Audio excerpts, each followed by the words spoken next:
బాగుందా? దీనికి డబ్బులు నేను ఇస్తాను. ఆహా, ఇప్పుడు ఇలా దాచుకోవాల్సిన అవసరం లేదు. అవునా? మరి Malabar golden diamonds golden Bloom plan తో మీ సౌకర్యానికి తగ్గట్టుగా ప్రతి నెల చెల్లించొచ్చు. 11 నెలల తర్వాత అంతవరకు మీరు జమ చేసుకున్న డబ్బుతో బంగారం తీసుకోవచ్చు. 18% వరకు తరుగు ఛార్జీలు చెల్లించాల్సిన అవసరం కూడా లేదు. మరి ఇప్పుడు ఏం చేద్దాం? అంకుల్, ఒక గోల్డెన్ బ్లూమ్ ప్యాక్ చేయండి. నా కుటుంబం, నా సంబరం, నా మలబార్. నమస్తే, P9 న్యూస్ స్వాగతం. తల్లిపాలు బిడ్డకు ఆరోగ్యమని, తద్వారా ఎటువంటి ఆరోగ్య సమస్యలు తలెత్తవని ప్రకాశం జిల్లా ఒంగోలు CDPO KP రాజకుమారి సూచించారు. నగరంలోని కొండమెట్టలోని అంగన్వాడీ కేంద్రంలో ఏర్పాటు చేసిన ప్రపంచ తల్లిపాల వారోత్సవాల కార్యక్రమంలో ఆమె పాల్గొన్నారు. ఈ సందర్భంగా ఆమె మాట్లాడుతూ తల్లిపాల ప్రాముఖ్యత తెలిపేందుకు ఈ ర్యాలీ నిర్వహించినట్టు తెలిపారు. ప్రతి ఏడాది ఆగస్టు 1 నుండి 7వ తేదీ వరకు తల్లిపాల వారోత్సవ కార్యక్రమం నిర్వహిస్తున్నట్టు తెలిపారు. తెలుగునాడు అంగన్వాడీ డ్వాక్రా కార్యనిర్వాహక కార్యదర్శి పెద్దిశెట్టి వరలక్ష్మి మాట్లాడుతూ గర్భవతిగా ఉన్న మహిళ డెలివరీ అయిన వెంటనే బిడ్డకు ముర్రుపాలు ఇవ్వాలని, అలాగే తప్పకుండా 3 ఏళ్ల పాటు బిడ్డకు తల్లిపాలు ఇవ్వాలని, తల్లిపాలు బిడ్డకు దేవుడిచ్చిన వరమని అన్నారు. ఈ ర్యాలీలో CDPO supervisor Anuradha, health supervisor విజయ్తో పాటు మహిళా పోలీసు, అంగన్వాడీ వర్కర్లు, ఆశా వర్కర్లు పాల్గొన్నారు.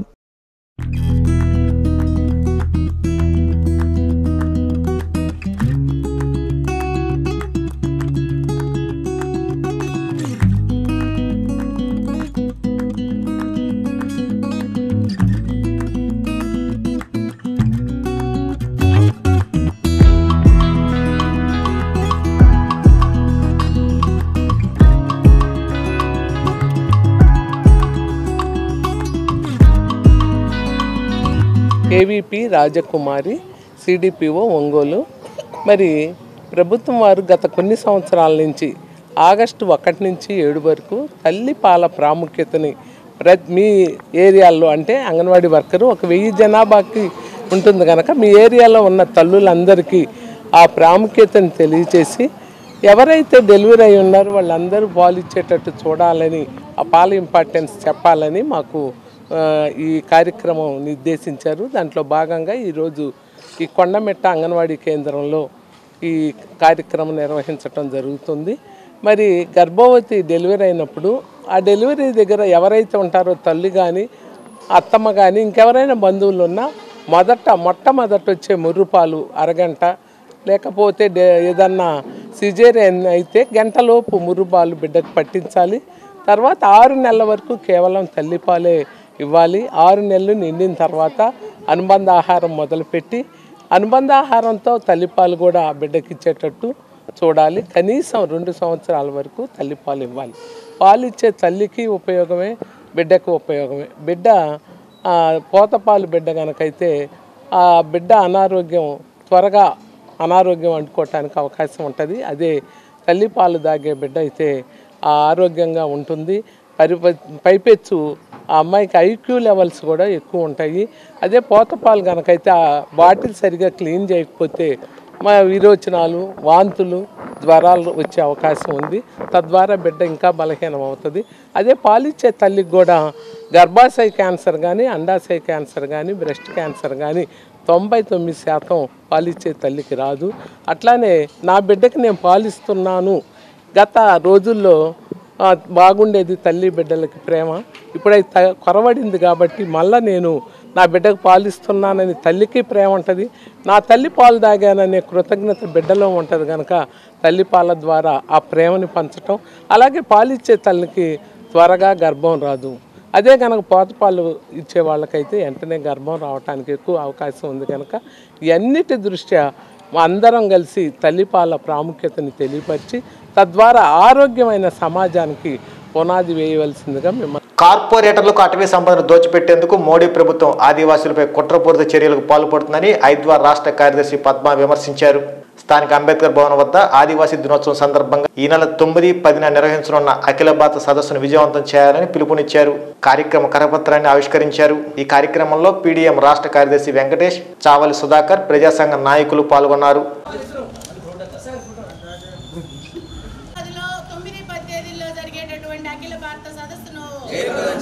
జయప్రదం చేయండి. ఆగస్టు 9, 10 తేదీల్లో హైదరాబాద్లో జరిగే అఖిల భారత సదస్సును ఆపివేయాలి. ఆపరేషన్ కగారును వెంటనే ఆపివేయాలి. ప్రజలపై జరిగే వ్యతిరేకంగా వర్ధిల్లాలి ఆదివాసీ విముక్తి పోరాటాలు. ఆదివాసీలు కావచ్చు, బస్తర్ ప్రాంతం కావచ్చు, ఛత్తీస్గఢ్ ప్రాంతం కావచ్చు, ఇవన్నీ భారతదేశంలో భాగమే. అక్కడ ప్రజలు జీవిస్తున్నారు. ఇంకా అభివృద్ధికి ఏ మాత్రం నోచుకోకుండా అటవీ ప్రాంతాల్లో చాలా కాలం నుంచి ఆదివాసీలు నివసిస్తున్నారు. దేశ సంపదను కార్పొరేట్లు కట్టబెట్టడం కోసమే ఈ విధ్వంసాన్ని సృష్టిస్తున్నారు. దీని గురించి పార్లమెంట్లో ప్రతిపక్షాలు కూడా మాట్లాడట్లేదు. ఆదివాసీల మీద ఈ దాడులు ఏంటి, ఆపండి అని చెప్పేసి. జనవరి 1 నుంచి ఆపరేషన్ కగార్ అనేది మొదలుపెట్టిన దగ్గర నుంచి ఆదివాసీలు పూర్తిగా తమ గ్రామాలు వదిలిపెట్టేసి ఈ వెళ్ళిపోవాల్సిన పరిస్థితి వస్తుంది. మహిళలను అయితే అత్యాచారాలు చేయటాలు ఇవన్నీ కూడా బయట ప్రపంచానికి ఏం జరుగుతుందనేది తెలియజేయట్లేదు. ఒక ఎన్కౌంటర్ జరుగుతుంది, పోలీసులు ఏదైతే ప్రకటిస్తారో అదే మీడియాలో వస్తుంది. కానీ వాస్తవానికి అక్కడ చాలామంది బయట ప్రపంచానికి చెప్పాలని చెప్పేసి సోషల్ మీడియా ద్వారా ఎంతో ప్రచారం చేస్తున్నారు.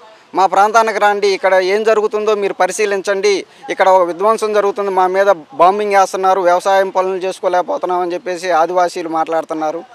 ఏదైతే కార్పొరేట్ కంపెనీలకు మైనింగ్ పర్మిషన్లు ఇచ్చారో అది దానికి వ్యతిరేకంగా ఆదివాసీలు ఉద్యమిస్తున్నారు. ఆదివాసుల ఉద్యమాన్ని మావోయిస్టులు బలపరుస్తున్నారు. కాబట్టి మావోయిస్టు రహిత భారత్ కావాలనేది నేడు మోడీ కానీ అమిత్ షా కానీ ప్రకటించారు. ఈ ప్రకటనే ఇంతమంది హత్యలకు కారణమవుతుంది. మనం జనవరి 1 నుంచి ఇప్పటి వరకు కూడా మినిమం 200 మంది దాకా ఆదివాసీలు కావచ్చు, మావోయిస్టులు కావచ్చు, బూటకపు ఎన్కౌంటర్లు కాల్చి చంపుతున్నారు. కాబట్టి అందుకనే ఆ అడవి ప్రాంతాల్లో ఏం జరుగుతుందనేది బయట ప్రపంచం తెలుసుకోవాలన్న దానికోసమే ఈ నెల 9, 10 తారీఖుల్లో తెలంగాణ ప్రాంతంలో సుందరయ్య విజ్ఞాన కేంద్రంలో అఖిల భారత సదస్సును ఏర్పాటు చేశాం. ఈ సందర్భంగా ప్రజలందరూ పాల్గొని కూడా ఈ సభను విజయవంతం చేయాలని కోరుకుంటున్నాం. కానీ భారతదేశంలో మోడీ అధికారంలోకి వచ్చిన తర్వాత అడవి సంపదనంతా కొల్లగొట్టాలనే ఉద్దేశంతో ఆదివాసీలని, అక్కడ ఉండేటటువంటి మహిళల్ని చాలా రకాలుగా హింసలు పెడుతూ ఉన్నారు. ఆ హింసలు ఏ విధంగా అంటే వాళ్ళు అడవి వదిలిపెట్టి వెళ్ళాలి, ఆ అడవి ఖనిజ సంపదను కార్పొరేటీకరణ చేయాలి, కార్పొరేట్లకు అప్పచెప్పాలనే ఉద్దేశంతో వాళ్ళని రకరకాల పేర్లతో వీళ్ళు మావోయిస్టులు సహకరిస్తున్నారనో లేకపోతే ఇంకొకటి అనే దాంతో అనేక రకాల కారణాలు చెప్పి వాళ్ళని హింసించడానికి ప్రధానంగా కంకణం కట్టాడు మోడీ. అందుకని దీన్ని ప్రపంచ దీక్షా దినము, ఆదివాసీల దీక్షా దినము ఆగస్టు 9, దానికి నిరసనగా కూడా 9, 10 తేదీలలో అఖిల భారతంగా తెలంగాణలో జరుగుతున్నారు. కానీ అది భారతదేశ వ్యాప్తంగా ఈ సదస్సును జరుగుతుంది. ఆ సదస్సును జయప్రదం చేయాలి అని చెప్పని ప్రగతిశీల మహిళా సంఘంగా మేము డిమాండ్ చేస్తూ ఉన్నాం. ఈరోజు మేము ఒక 20 రోజుల క్రితం వాకపల్లి కూడా వెళ్ళొచ్చాము. అక్కడ వెళ్ళొస్తే ఆ ఆదివాసీ మహిళలు అక్కడ వాకపల్లిలో జరిగినటువంటి ఘటనని అవన్నీ నడిచి వెళ్ళి మేము కూడా 30-40 కిలోమీటర్లు వెళ్ళి చూసి వస్తే అర్థమైంది. వాళ్ళు ఈనాటికి కూడా అభివృద్ధికి నోచుకోకుండా ఇంకా చిన్న చిన్న గుడారాలలో ఉండి వాళ్ళ మీద ఇదైతే అది తెల్లవారుజామున 5 గంటలకు వాళ్ళ మీద అత్యాచారం చేశారు అంటే ఐడెంటిఫికేషన్ కాలేదని వాళ్ళకి కాంపెన్సేషన్ ఇచ్చారు. అంటే అది ఒక రకమైనటువంటి విజయం అయినప్పటికీ కూడా అది సరైన దోషులు ఎవరో కూడా వాళ్ళకి తెలుసు. దాన్ని నిర్ధారణ చేయడానికి ప్రభుత్వాలు వెనకాడుతూ ఉన్నాయి. అందుకని ఈ రకరకాల కారణాలలో వాళ్ళని హింసించి రకరకాలుగా అడవి నుంచి బయటికి వెళ్ళగొట్టాలనే దాంతో చేస్తూ ఉన్నారు. దాంట్లో భాగంగానే ఛత్తీస్గఢ్లో కానీ ఒరిస్సాలో కానీ మహిళల మీద దాడులు, దాడులకు వ్యతిరేకంగా మావోయిస్టులు సహకరిస్తున్నారని చెప్పని చిత్రహింసలు ఎంక్వైరీ కమిటీగా వెళ్ళి చేద్దామంటే కూడా దారుల్లోనే అడ్డుకోవటాలు ఇవన్నీ జరుగుతూ ఉన్నాయి. దీన్ని మేము పూర్తిగా వ్యతిరేకిస్తూ ఉన్నాం. సదస్సును జయప్రదం చేయాలని చెప్పని కోరుతూ ఉన్నాం. తమ డిమాండ్ల పరిష్కారం కోసం all pensioners and retired persons association Prakasam జిల్లా కమిటీ ఆధ్వర్యంలో ధర్నా చేపట్టారు. ఈ సందర్భంగా నాయకులు మాట్లాడుతూ కనీస పెన్షన్ 9,000 ఇవ్వాలని, సీనియర్ సిటిజన్స్ కు రైల్వే టికెట్పై 50% రాయితీని పునరుద్ధరించాలని డిమాండ్ చేశారు. ఈ కార్యక్రమంలో జిల్లా అధ్యక్షులు జి శేషయ్య, ప్రధాన కార్యదర్శి రాంబాబు, పెన్షనర్లు పాల్గొన్నారు. కేంద్ర ప్రభుత్వం ప్రత్యేకించి రైలు పట్ల ప్రేమ అభిమానాలు ఎక్కువ కనపడతా ఉన్నాయి. దాంట్లో భాగంగానే చూసుకుంటే వేల కోట్ల రూపాయల బడ్జెట్ లో కేటాయింపులు సుదీర్ఘకాలం ఈ దేశ అభివృద్ధిలో తమ వృత్తుల ద్వారా తమ ఉద్యోగం కనపడుతున్నటువంటి కాబట్టి ఏదైతే పెన్షన్ అమలు జరపడంలో ఈ ప్రతి వాళ్ళ చేతిలో చట్టాలు చేసుకునే అవకాశం ఉందని అయితే జంతర్ మంతర్ దగ్గర 3 రోజుల పాటు 6, 7, 8 3 రోజుల పాటు ధర్నాలు జరుగుతూ ఉంది. ప్రధానమైన డిమాండ్లు ఏంటంటే నెంబర్ 1 ఈపీఎఫ్ పెన్షన్స్ దాదాపు 78 లక్షల మంది ఉన్నారు. వాళ్ళ కనీస పెన్షన్ 9,000 ప్లస్ డిఏ ఇవ్వాలని అడుగుతున్నాం. కేంద్ర ప్రభుత్వం మోడీ గారు 3 సార్లు అధికారంలోకి వచ్చినప్పటికి కూడా మొదటిసారి వచ్చినప్పుడు 3,000 పెంచుతూ ఉన్నారు, రెండోసారి అప్పుడు వచ్చి 5,000 పెంచుతూ ఉన్నారు, మూడోసారి అప్పుడు 7,000 ఇస్తూ ఉన్నారు. కానీ ఈరోజు కూడా 1,000 రూపాయలు లోపే ఇస్తున్నారు, కానీ 1,000 రూపాయలు పైన ఇవ్వట్లేదు. అట్లానే ఇంకా అనేక మందికి పెన్షన్ లేని వాళ్ళు ఉన్నారు. ఇప్పుడు ఫర్ ఎగ్జాంపుల్ 10 సంవత్సరాలు 30 సంవత్సరాలు పనిచేసినటువంటి అంగన్వాడీ వాళ్ళు, ఆశా వర్కర్సు, సో అట్నే అటువంటి డిపార్ట్మెంట్ 17 రకాల డిపార్ట్మెంట్ ఉన్నాయి. వాళ్ళ కనీస పెన్షన్ ఇవ్వమని చెప్పి అదొకటి అడుగుతున్నాం. మూడోది, ప్రభుత్వం ఎన్పిఎస్ నేషనల్ పెన్షన్ పాలసీ అనే పేరుతోటి పెట్టి ఈ పెన్షన్ ఎత్తేసేదానికి కొత్త సిపిఎస్ అనేటువంటి విధానాన్ని పెట్టింది. ఈ సిపిఎస్ని రద్దు చేసి ఓపీఎస్ని ఉండాలని, అట్నే పిఆర్సీ బకాయిలు, డిఏ బకాయిలు అన్నీ కూడా చెల్లించాలని చెప్పి మేము కోరుతున్నాం. అట్లనే ఈరోజు మా డిమాండ్లో రాష్ట్ర ప్రభుత్వం కూడా మామూలు 1/7/2023 నాటికి పిఆర్సీ ఇవ్వాలి. ఇంతవరకు పిఆర్సీ ఇవ్వలేదు. జగన్మోహన్ రెడ్డి గారు ఇస్తారనుకున్న దిగిపోయేటప్పుడు ఇస్తారనుకున్నాం, కానీ లేదు. కొత్తగా వచ్చిన ప్రభుత్వం కూడా ప్రకటించలేదు. కనీసం పిఆర్సీ ఇచ్చే లోపు తాత్కాలికంగా అయినా ఐఆర్ ఇవ్వాలని. అట్నే పెన్షనర్స్ అందరూ కూడా చాలా రకాల బకాయిలు ఉన్నాయి. డిఏ బకాయిలు, పిఆర్సీ బకాయిలు, అట్నే మెడికల్ రీఎంబర్స్మెంటు, అట్లానే ఎర్న్ లీవ్ ఇటువంటి బకాయిలు దాదాపు 40,000 కోట్ల రూపాయలు పెన్షన్స్కి చెల్లించాల్సి ఉంది. ఈ బకాయిలను కూడా వెంటనే తొందరగా చెల్లించాలని చెప్పి ఈరోజు మేము ఇటు కేంద్ర ప్రభుత్వాన్ని, ఇటు రాష్ట్ర ప్రభుత్వాన్ని రెండుని కోరుతూ మా సమస్యల మీద మేము ధర్నా చేస్తున్నాం. ఆల్ ఇండియా లెవెల్లో ఢిల్లీలో, అట్నే అన్ని జిల్లా కేంద్రాల్లో కూడా ధర్నా జరుగుతుంది. హాజరైన అందరూ కూడా కృతజ్ఞతలు తెలియజేస్తాం. ఈరోజు, రేపు, ఎల్లుండి ఢిల్లీలో జంతర్ మంతర్ దగ్గర ఏపీఆర్పీ తరఫున ధర్నా కార్యక్రమం జరుగుతుంది.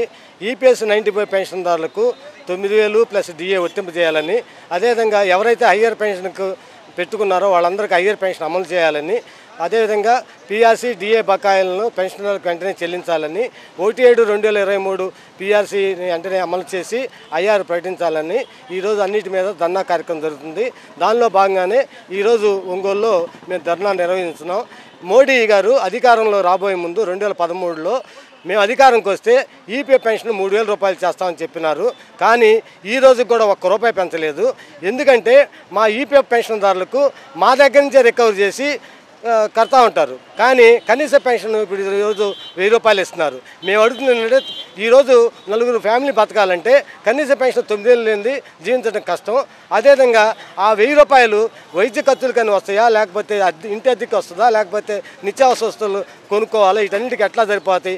కాబట్టి మేము ఎన్నో సంవత్సరాల నుంచి, ఇప్పుడు దాదాపు 11 సంవత్సరాల నుంచి ఇదిగో పెంచుతాం అదిగో పెంచుతాం అన్నారు. కనీసం మనం ప్రకటించినటువంటి బడ్జెట్లో ఈపీఎఫ్ పెన్షన్దారులకి బడ్జెట్ కూడా ప్రకటించలేదు. మేమేమడుతున్నాం అంటే ఇప్పుడున్న పరిస్థితులను బట్టి ఖచ్చితంగా మా ఈపీఎఫ్ పెన్షన్ అందరికీ ఇప్పుడు సామాజిక పెన్షన్లు 4,000 ఇస్తున్నారు. వాళ్ళకి ఏం లేకుండానే ఇస్తున్నారు. మా దగ్గర డబ్బులు రికవర్ చేసిన దానికి మాకు వడ్డీ కూడా ఇట్లా.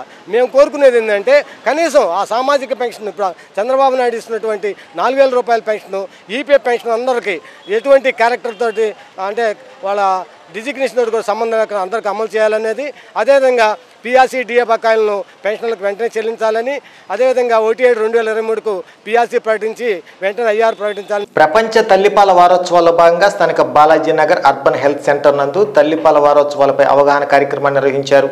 ఈ కార్యక్రమంలో community medicine department association professor doctor K Bhaskari మాట్లాడుతూ బిడ్డ పుట్టిన అరగంటలోనే బిడ్డకు తల్లిపాలు పట్టించాలని, బిడ్డ అనారోగ్యానికి గురికాకుండా ముఖ్యంగా మానసికంగా, శారీరకంగా ఎదుగుదలకు దోహదపడతాయని అన్నారు.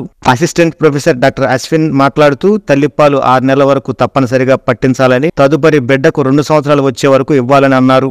ఈ కార్యక్రమంలో అర్బన్ హెల్త్ సెంటర్ వైద్యాధికారి doctor G Sai Santosh Kumar, health supervisor Nirmala Jyothi, nursing college principal Prasanna, ఆరోగ్య సిబ్బంది, వైద్య విద్యార్థులు, నర్సింగ్ విద్యార్థులు పాల్గొన్నారు.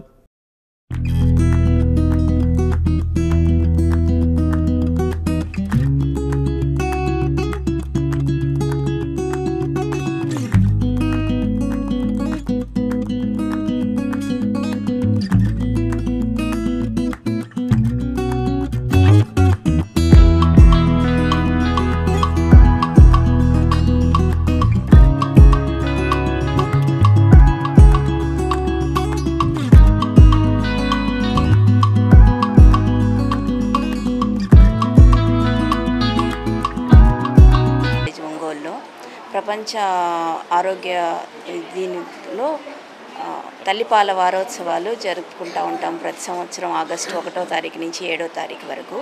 దానిలో భాగంగా మన అర్బన్ హెల్త్ సెంటర్లో ఉన్న బాలాజీనగర్ అర్బన్ హెల్త్ సెంటర్లో ఉన్న తల్లులకు కాబోయే తల్లులకు మనం తల్లిపాలు వాటి విశిష్టత గురించి అవగాహన కల్పించడం కోసం మనం వచ్చాము.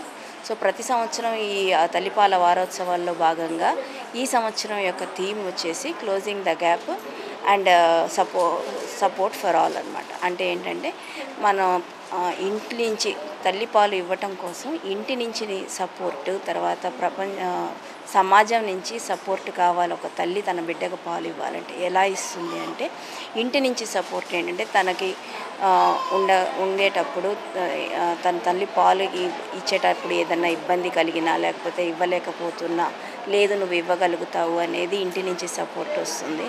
అలాగే సమాజం నుంచి ఎలా వస్తుంది అంటే పౌష్టికమైన ఆహారం అందించడం ద్వారా, తర్వాత వచ్చేసి ఏదైనా వాళ్ళు బయట వెళ్ళినప్పుడు అక్కడ పాలు ఇచ్చుకునే అవకాశం ఉండేలాగా బ్రెస్ట్ ఫీడింగ్ ఏరియాస్ క్రియేట్ చేయటం ద్వారా, లేదు మన గవర్నమెంట్ తరఫు నుంచి ఎక్కడైనా కంపల్సరీగా పెద్ద మాల్స్లో కానీ బయట మన బస్ స్టాండ్స్లో కానీ ఇలాంటి చోట్ల కూడా బ్రెస్ట్ ఫీడింగ్ ఏరియాస్ సెపరేట్గా రూమ్స్ పెట్టున్నారు ఆల్రెడీ. అట్లా మనం సపోర్ట్ చేస్తూ ఉంటాం. దీని ద్వారా తల్లి ఖచ్చితంగా ఫస్ట్ 6 నెలలు తల్లిపాలు మాత్రమే ఇచ్చేలాగా మనం దోహదపడటం కోసం సపోర్ట్ చేస్తూ ఉంటాం. మాలలంతా ఐక్యమై ఎస్సీ వర్గీకరణకు వ్యతిరేకంగా పోరాటం చేయాలని మాల మహానాడు రాష్ట్ర అధ్యక్షులు బిల్లా చెన్నయ్య పిలుపునిచ్చారు. మాల మహానాడు రాష్ట్ర ఉపాధ్యక్షులు బత్తుల వెంకట్రావు అధ్యక్షతన ప్రకాశం జిల్లా ఒంగోలులోని డాక్టర్ బిఆర్ అంబేద్కర్ భవన్లో ఎస్సీ వర్గీకరణ వ్యతిరేక పోరాట సమితి సమావేశం నిర్వహించారు. ఈ సందర్భంగా బిల్లా చెన్నయ్య మాట్లాడుతూ రాష్ట్రంలోని దళితులను 2గా విభజించి ఆర్థికంగా దెబ్బతీయాలని కేంద్ర రాష్ట్ర ప్రభుత్వాలు కుట్ర పన్నుతున్నాయని అన్నారు. ఈ సమావేశంలో దళిత నాయకులు అంబటి కొండలరావు, పులి వికాస్, బత్తుల సుబ్బయ్య, దాసరి లక్ష్మీనారాయణ తదితరులు పాల్గొన్నారు.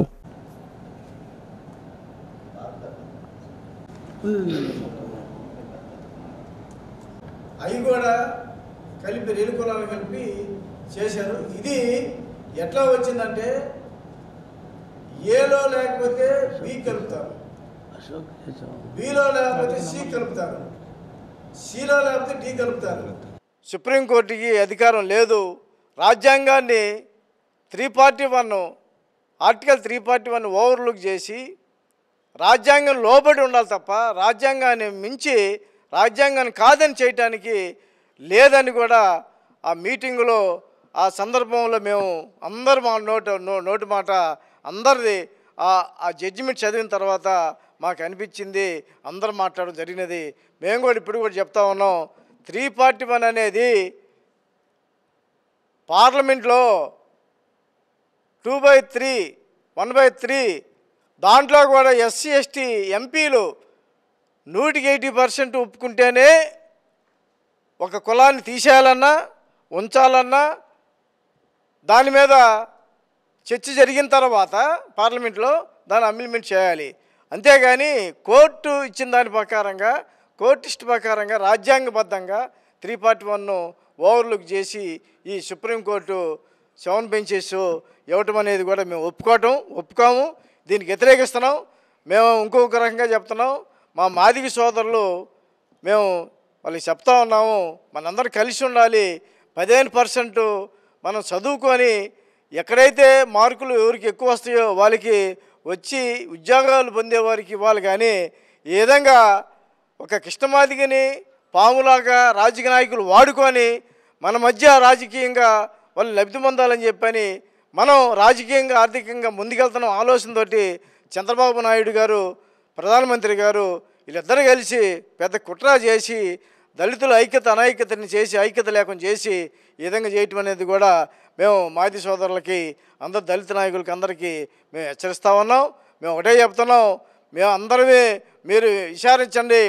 ఒక టౌన్ తప్ప ఏడైనా టౌన్ తప్ప గ్రామాల్లో ఎక్కడైనా ఆర్థికంగా ఉన్నారు రాండి, వెళ్దాం, ప్రతి ఇంటికి వెళ్దాం, వాళ్ళ ఆర్థిక స్థితిగతులు వాళ్ళు ఉద్యోగస్తులా కాదా సో ఎంక్వైరీ చేయండి.